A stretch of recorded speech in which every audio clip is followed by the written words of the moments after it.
Boa noite a todos. Sejamos todos bem-vindos. É uma alegria poder ver a nossa casa repleta de gente de novo.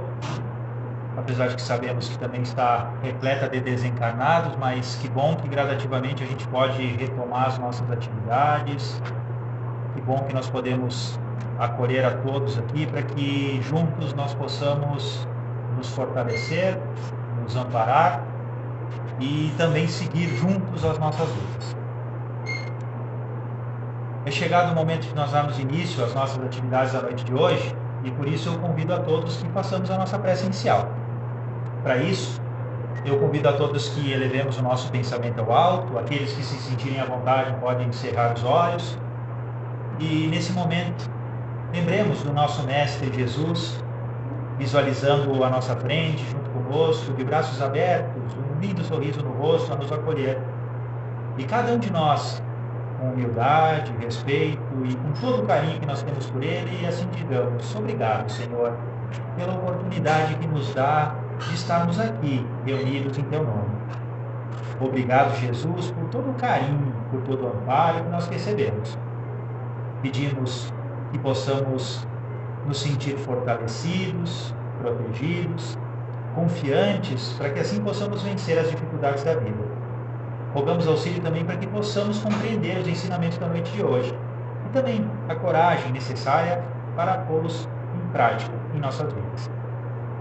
E assim sendo, felizes e agradecidos, nós damos início à nossa exposição doutrinária da noite de hoje. Que assim seja. O tema proposto para a nossa conversa da noite de hoje é: quem é médium? É uma dúvida que normalmente nós temos, principalmente quando conhecemos a doutrina espírita. Nós ouvimos muito falar nesse conceito de médium, de mediunidade, de fenômeno mediúnico, e muitas vezes não compreendemos direito e se cria uma fantasia toda a respeito dessa faculdade que alguns de nós têm. Mas eu tiraria essa palavra algum de nós para que nós coloquemos ali a palavra todos nós. Porque todos nós temos a mediunidade. E não sou eu que estou falando. É Kardec que nos diz isso. A mediunidade é uma faculdade inerente ao ser humano. E nós temos isso nesse livro aqui, o Livro dos Médiuns. Nós temos no capítulo 14, que é intitulado Dos Médiuns, quando Kardec faz uma análise sobre os médiuns, ou seja, aqueles que têm mediunidade, e Kardec nos diz assim: todo aquele que sente, num grau qualquer, a influência dos espíritos, é, por esse fato, médium. Todos nós que sentimos a influência espiritual na nossa vida, somos médiuns. E aí ele explica melhor. Essa faculdade é inerente ao homem. Não constitui, portanto, um privilégio exclusivo. É da natureza humana. Por isso mesmo, raras são as pessoas que dela não possuem algum rudimento. Pode, pois, dizer-se que todos são mais ou menos médiuns. Então, cada um de nós, do nosso jeito, temos essa faculdade mediúnica. Ela é diferente para cada um de nós, tendo as suas características, tendo o seu grau de intensidade, porém, todos nós temos esse dom chamado mediunidade. Ou seja, essa sensibilidade que nos permite interagir e sentir a influência ou a inspiração do plano espiritual. Kardec segue, ele nos diz assim: todavia, usualmente, assim só se qualificam aqueles que têm a faculdade mediúnica. Vamos de novo. Todavia, usualmente, assim. Todavia, usualmente, assim só se qualificam aqueles em quem a faculdade mediúnica se mostra bem caracterizada e se traduz por efeitos patentes de certa intensidade, o que então depende de uma organização mais ou menos sensitiva. Traduz-se por médium aquela pessoa que pode ser a fonte dos efeitos mediúnicos. Então, analisando a palavra médium no sentido mais estrito, né, no sentido mais focado, médium é aquele através do qual acontecem os fenômenos. Porém, analisando a palavra médium no sentido mais amplo, ela engloba todos nós, todos aqueles que têm, ou melhor dizendo, que sentem essa influência espiritual. E seguindo aqui, ele nos diz assim: É de notar-se, além disso, que essa faculdade não se revela da mesma maneira em todos. Nós falamos antes disso. Geralmente, os médiuns têm uma aptidão especial para fenômenos dessa ou daquela ordem, donde resulta que formam tantas variedades quantas são as espécies de manifestação. Kardec estuda as manifestações mediúnicas e nós temos uma infinidade de tipos, manifestações físicas, manifestações intelectuais, e elas podem ser caracterizadas, né, como a psicografia, que é a escrita mediúnica, a psicofonia, que é a fala, né, que o espírito se utiliza do médium através da fala. Nós temos os fenômenos de transporte, onde se tira um objeto daqui e se leva para lá. Nós temos as curas, que acontecem no momento dos passes, e assim vai. Né? Não é o foco a gente aprofundar esse contexto, esse conceito da mediunidade, mas sim que nós a entendamos. Então, levando em consideração que todos nós somos médiuns, e entendendo que médium é aquele que pode sentir a influência do plano espiritual, ou seja, dos espíritos, nós precisamos entender que, se eu tenho essa faculdade e eu sinto essa influência, mas será que eu sinto? Aí vai ficar a dúvida. Será que eu sinto influência espiritual? Normalmente a gente imagina médium e a primeira coisa que vem na cabeça, para mim, por exemplo, é Francisco Cândido Xavier, nosso Chico. E aí a gente vê o Chico lá trabalhando nos filmes e nos vídeos que a gente encontra lá no YouTube, na internet. O Chico sentava numa mesinha, pegava um lápis, abaixava a cabeça e começava a escrever. Ah, isso aí é ser médium. O médium escreve, está psicografando. E se traduz que médium é isso. Né? Médium é aquele que escreve livros, é aquele que vai lá na casa espírita trabalhar, é aquele que dá o passe. Mas mediunidade é muito mais que isso. E eu vou trazer para vocês um exemplo para a gente entender que todos nós sentimos a influência dos espíritos. Vou trazer 2 exemplos. Um para o lado bom. Hoje nós temos um monte de tecnologia que vem ajudar a nossa vida, mas que também traz um monte de dificuldade. Né? Vamos pegar, por exemplo, só o celular. Então imaginemos que a gente está andando na rua com o nosso celular, bem entretido, olhando ali o WhatsApp, olhando as outras redes sociais, caminhando na rua bem tranquilamente. E do nada me dá uma ideia assim para parar. E eu paro. E eu estava olhando o celular. E eu olho para frente e tinha um buraco na minha frente. Se eu desse um passo a mais, eu ia cair e me esborrachar no chão. Ou numa outra circunstância, eu poderia estar quase atravessando a rua e se eu desse um passo a mais, um carro iria me atropelar. O que é isso? É sorte? É acaso? É eu que sou inteligente demais? Não. Essa é a influência dos espíritos que me querem bem, que me chamaram a atenção para evitar um acidente. Se eu tive a possibilidade de sentir essa influência espiritual, eu sou médium. É o efeito da mediunidade na minha vida. Eu estou apto a sentir a influência espiritual. Outro exemplo. A gente vem seguido aqui na casa espírita, muitas vezes a gente faz o atendimento fraterno e o pessoal fala para nós, olha, aparentemente tu está com uma obsessão. O que é a obsessão? Obsessão é a influência de um ser sobre outro. É uma influência impositiva. Né? Então, normalmente aqui na casa espírita, a gente ouve se falar em obsessão, a gente leva em consideração que algum espírito está tentando me influenciar. Se o pessoal fala que eu tenho uma obsessão, é porque eu sou médium. Porque se eu não tivesse a mediunidade, eu não poderia ser influenciado pelos espíritos, ou seja, eu não sofreria obsessão. Todos nós estamos sujeitos à obsessão porque todos nós somos médiums. Temos essa sensibilidade que nos permite sentir a influência dos espíritos. E aí vem o ponto importante da nossa conversa da noite de hoje. Para que serve a mediunidade? Qual é que é o objetivo da mediunidade? Por que Deus me deu a mediunidade? Eu vou trazer um trechinho aqui do livro O Consolador. Esse livro foi ditado pelo Espírito Emmanuel, a Francisco Cândido Xavier. E tem um capítulo todo voltado à mediunidade. É o capítulo 3.5. E a primeira pergunta que fazem a Emmanuel a respeito da mediunidade é assim: qual é a verdadeira definição de mediunidade? O Emmanuel diz: mediunidade é aquela luz que seria derramada sobre toda a carne e prometida pelo Divino Mestre aos tempos do Consolador, atualmente em curso na Terra. A missão mediúnica se tem os seus percalços e as suas lutas dolorosas, é uma das mais belas oportunidades de progresso e de redenção concedidas por Deus aos seus filhos misérios. Sendo luz que brilha na carne, a mediunidade é atributo do espírito, patrimônio da alma imortal, elemento renovador da posição moral da criatura terrena, enriquecendo todos os seus valores no capítulo da virtude e da inteligência, sempre que se encontre ligada aos princípios evangélicos na sua trajetória pela face do mundo. E aqui Emmanuel nos explica por que a gente tem mediunidade, para que ela serve. Então, primeiro ponto, a mediunidade é uma faculdade do espírito, é uma aquisição espiritual. Então existe mediunidade lá no plano espiritual também, porque não depende só do corpo físico. Porém, o nosso corpo físico ele é conformado pelo perispírito, que é um envoltório semimaterial que envolve o espírito e que serve de elo da ligação entre o espírito e o corpo físico. Quando nós reencarnamos e temos a necessidade de trabalhar com a mediunidade, o nosso corpo físico ele é trabalhado para que nós venhamos ter a mediunidade de acordo com aquilo que a gente precisa desenvolver. Por isso esses graus diversos e essas variantes todas da mediunidade em cada um de nós. Porque cada um de nós tem uma necessidade diferente. Então, é trabalhar essa mediunidade para que o nosso corpo venha se tornar propício a externar, né, a se tornar a ferramenta pelo qual os espíritos vão se utilizar para se comunicar com o plano físico.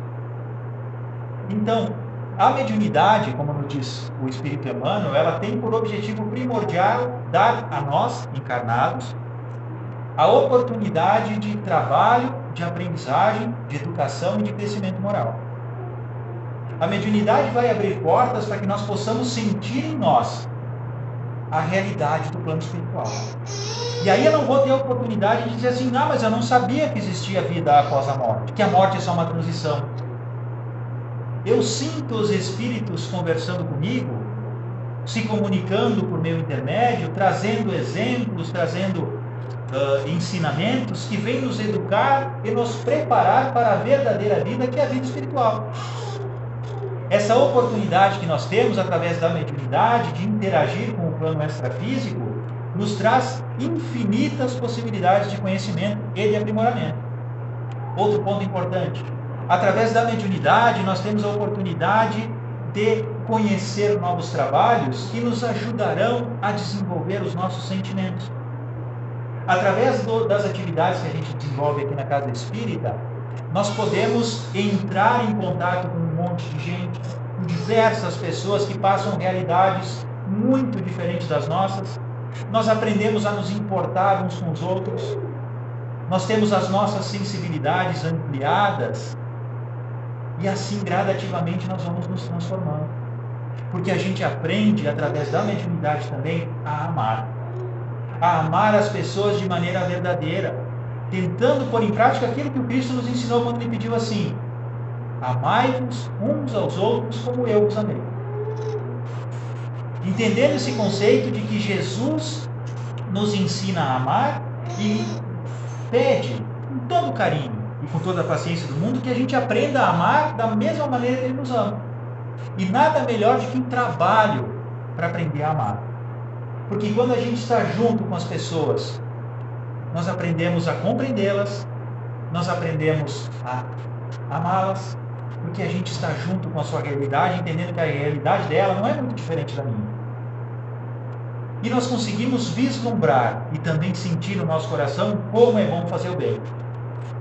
Porque só quando a gente faz o bem, meus amigos e minhas amigas, é que nós temos a oportunidade de sentir o quanto é bom fazer esse bem. A nossa casa, meus irmãos e minhas irmãs, tem os seus grupos de estudo organizados para que todos nós possamos conhecer a doutrina espírita, também a mediunidade, para que assim nós tenhamos a oportunidade de conhecer a nós mesmos e também os dons que nos são concedidos.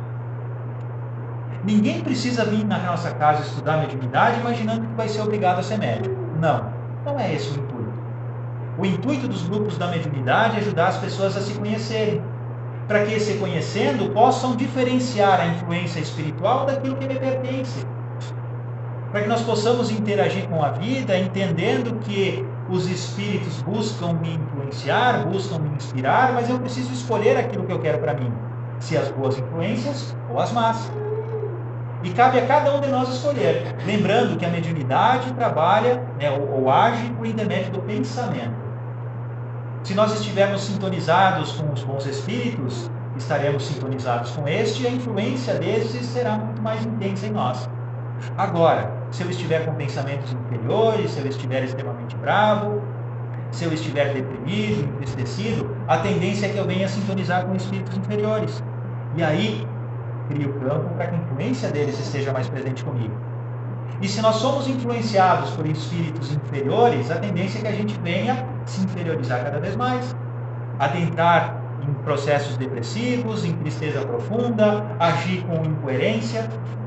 E se nós estamos sintonizados com os bons espíritos, a tendência é que a gente venha ter atitudes mais sublimes, que nós tenhamos mais calma, mais paciência, mais tolerância. E assim, meus amigos e minhas amigas, nós teremos a oportunidade de nos transformar.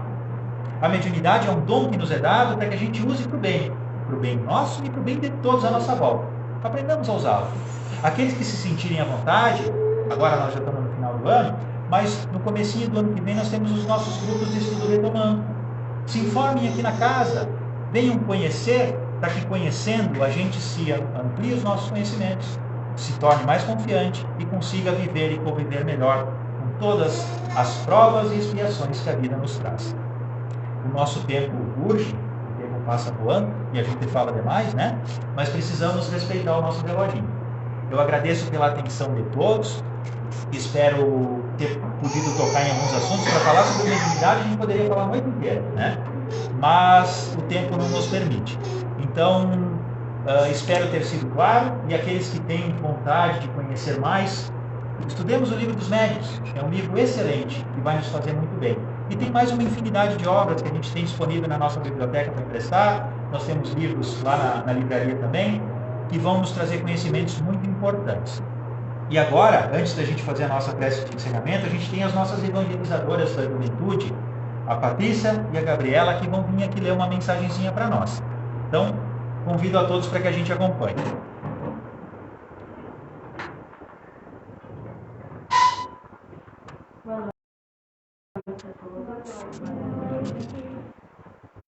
Vocês sabem que é Deus, nosso Pai e Criador de todo o universo. Pois então, quando Deus criou o nosso planeta, o planeta Terra, muito tempo se passou e o planeta continuava se transformando. Há mais de 2000 anos, havia muitas pessoas vivendo no planeta, muitos perdidos no mal e no pecado. Então, Deus enviou um presente para o nosso planeta e para nós. Entre essas muitas pessoas que habitavam o nosso planeta, havia o carpinteiro José e a sua noiva Maria. Com licença, só fazendo um complemento.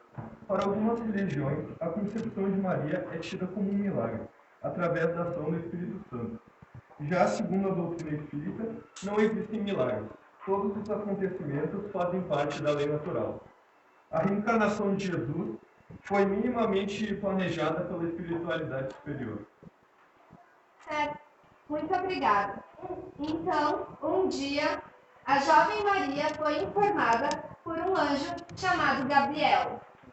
Gabriel era sim um espírito muito evoluído, e sua conversa com Maria foi mais um fenômeno mediúnico registrado na Bíblia. Isso mesmo. Mas então, esse espírito evoluído informou que Jesus ia nascer e que ele teria uma linda missão aqui na Terra. E Jesus foi crescendo no ventre de Maria. Por não serem ainda casados, José tinha muito medo, mas recebeu em sonho uma visita que o tranquilizou e avisou que o menino que Maria estava esperando deveria se chamar Jesus. Quando estava perto dele nascer, Maria e José tiveram que fazer uma viagem. Deveriam ir a Belém. E assim eles foram, Maria e José. Andaram muito até chegar a Belém. Quando chegaram lá, já estava quase na hora de Jesus nascer. foram procurar um lugar para se hospedar, mas todos os lugares estavam cheios. Muitas pessoas tinham que ir a Belém também. José e Maria estavam preocupados, já estava quase anoitecendo. Como não encontraram outro lugar, seja na casa de parentes ou na hospedaria, se abrigaram em um local que poderia ser um estábulo ou uma manjedoura. Uma curiosidade. No momento do nascimento, Maria foi acomodada às festas e não de um aposento sobre um leito improvisado, em um local destinado à administração dos alimentos. Daí a palavra manjedoura. Exato. Estava uma linda noite. Muitas estrelas brilhavam no céu. E sobre eles havia um brilho muito forte. Muitos espíritos celestes ali estavam auxiliando José, Maria e Jesus. E nessa noite tão linda e tão especial, no dia 25 de dezembro, nasceu Jesus. Mas é improvável que Jesus tenha nascido nesse dia, pois 25 de dezembro foi escolhido pelo Papa Júlio I no ano de 360 para comemorar o nascimento de Jesus, pois ele tinha o objetivo de substituir festas e outras festas religiosas realizadas nesse dia. Obrigada. E então, Jesus nos ensina uma das suas maiores lições, a humildade. A humildade é a chave de todas as virtudes. Jesus recebeu visitas nessa noite. 3 reis magos foram visitá-lo. Na verdade, não é confirmado que o número de magos era 3. Este número foi dado por causa da quantidade de presentes dados a Jesus. A visita dos magos nos mostra que o nascimento de Jesus repercutiu além da Palestina pelo ponto de vista espiritual. Exato. Então, eles levaram presentes para Jesus: mirra, ouro e incenso. Então, a mirra era o composto usado no embalsamento e significava o sacrifício de Jesus. O ouro significava a grandeza e o fato que ele era enviado por Deus. E o incenso significava a divindade de Cristo. Obrigada. Uma estrela indicava o local onde nasceu Jesus. Desculpa, mas a chamada estrela de Belém não foi realmente uma estrela caindo do céu, mas sim um clarão produzido por um espírito elevado, pela sua luminosidade, que teve um bom fluxo que guiou os homens para ir ao encontro de Jesus. Muito bem. E hoje, os espíritos celestes nos convidam. Venham, nasceu Jesus, o enviado de Deus para nos ensinar a amar. Que alegria! Venham! Ele, que teve o seu nascimento previsto pelos profetas do Velho Testamento, reencarnou na Terra para cumprir as leis de Deus. Veio em um momento propício em que a humanidade estava preparada. Ele ficava junto dos pobres e mais necessitados, para levar a boa nova. Veio para nos servir de guia e modelo, e prometeu um consolador, a fim de que permanecesse eternamente conosco, o Espiritismo, que através do conhecimento das coisas faz o homem saber de onde vem, para onde vai e por que está sobre a terra, chamamento aos verdadeiros princípios da lei de Deus, e consolação pela fé e pela esperança. O Natal de Jesus não deve ser uma mera comemoração de mesas e de comércio, mas deverá ser um momento de profunda reflexão, para verificarmos se já somos capazes de vivenciar os ensinamentos do Celeste Amigo. Hoje estamos todos aqui reunidos por um mesmo motivo, por um mesmo sentimento. Aqui somos todos discípulos do amor, todos filhos de um mesmo Pai, Deus. Por isso eu peço que acreditem em vós, assim como eu creio em vocês. Somos todos irmãos, por isso eu peço para que façam o seu melhor e amem o próximo. Eu cumpri minha missão aqui na Terra para que tivessem exemplo. Agora eu peço para que continuem com o legado do Senhor.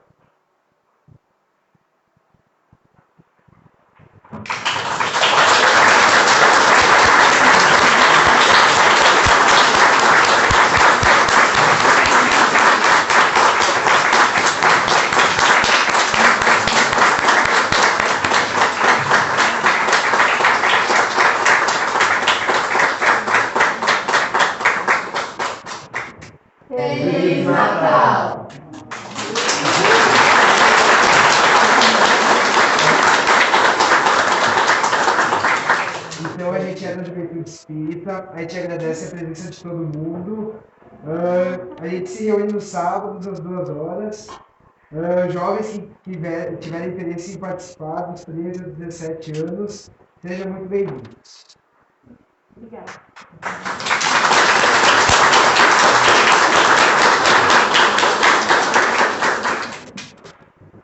E seguindo então, gente, o nosso cronograma, como de praxe, a gente vai fazer a nossa prece de encerramento.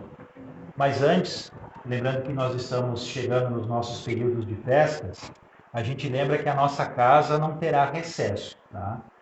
Os únicos dias que nós não teremos atividade, normalmente como a gente vem acostumado, são nos sábados à tarde.